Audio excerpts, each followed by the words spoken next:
Hi, I'm Lauren with Cadillac Law. I am a Texas lawyer and I am here to teach you about the law, specifically in Texas, and try to make it fun.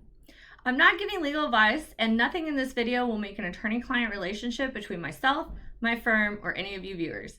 I just want people to have access to information that lawyers have spent lots of money and lots of time gathering. And of course, if you have a legal issue, I would like you to call my office.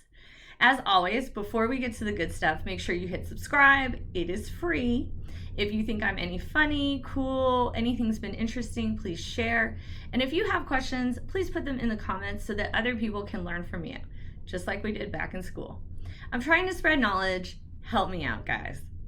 Today, we're going to be talking about special needs trusts.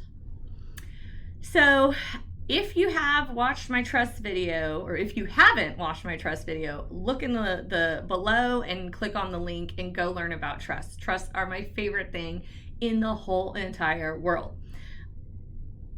There is a special kind of trust that I want to teach you about today called a special needs trust. I create language in all of my wills that creates a trust for anyone who's under 25. And I put language in the wills that triggers a special needs trust if any of those people have a special need. Special need, specifically in this way, is someone who's getting government benefits to help support them, maybe because of a disability or whatever it may be. So if you are on SSI or Medicaid and you inherit, that's 5 years that you're not going to be able to get benefits. So any inheritance directly to someone who is on those benefits will absolutely take those benefits away from them.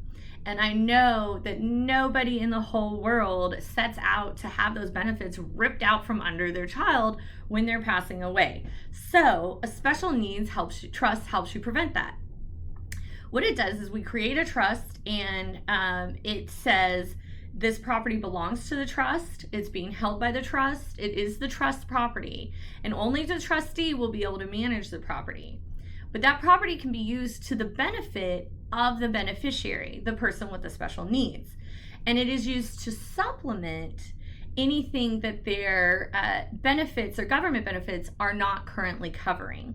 So that would include buying them a computer, paying for college, taking them to Disney World, making sure they have 2-ply toilet paper, whatever the case may be. It's anything that the government benefits are not covering, as long as it's used for the benefit of the person with special needs. A reason these are so great is not only can you make your life insurance the beneficiary of the special needs trust, so if you pass away and you have someone with special needs, the life insurance can just pay straight to the trust, and that money can be used to their benefit. You can will or devise your real estate to that trust, so when you pass away, your special needs child can stay in their home. But also, friends and family can devise to that trust, and they can give gifts to that trust.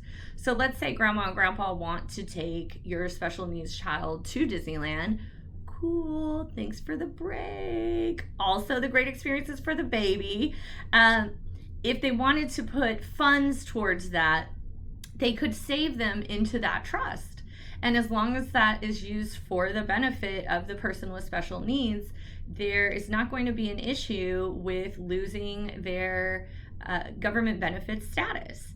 So the child or adult, whoever it is, the person with special needs can benefit exponentially by having this type of trust set up. So if you're someone who has a child, maybe was born with Down syndrome, or you're aware could have a special need. For instance, I have a good friend whose daughter was born with some sort of physical internal wrong thing. I don't know. And she's fine now. The daughter is perfectly fine, but there's always a chance that something could go wrong or be worse, and she wouldn't be normal like the rest of us, and that she might have those special needs. So I advise that friend to just create a standalone special needs trust. That way, if something happens, the daughter is uh, turns out she does end up being disabled, or she is unable to inherit because she's going to need these government benefits, it's already established, and there's no hurting those benefits. There's no risk to those benefits. The worst call I think I ever got was a woman who was on SSI. She was only in her 30s, and she had lost her mother suddenly. She inherited $30,000, and she was losing her SSI benefits for 5 years because of it.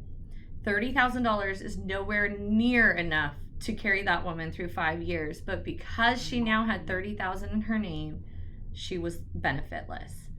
Don't let that happen to your person with special needs. Don't let that happen to the people you love.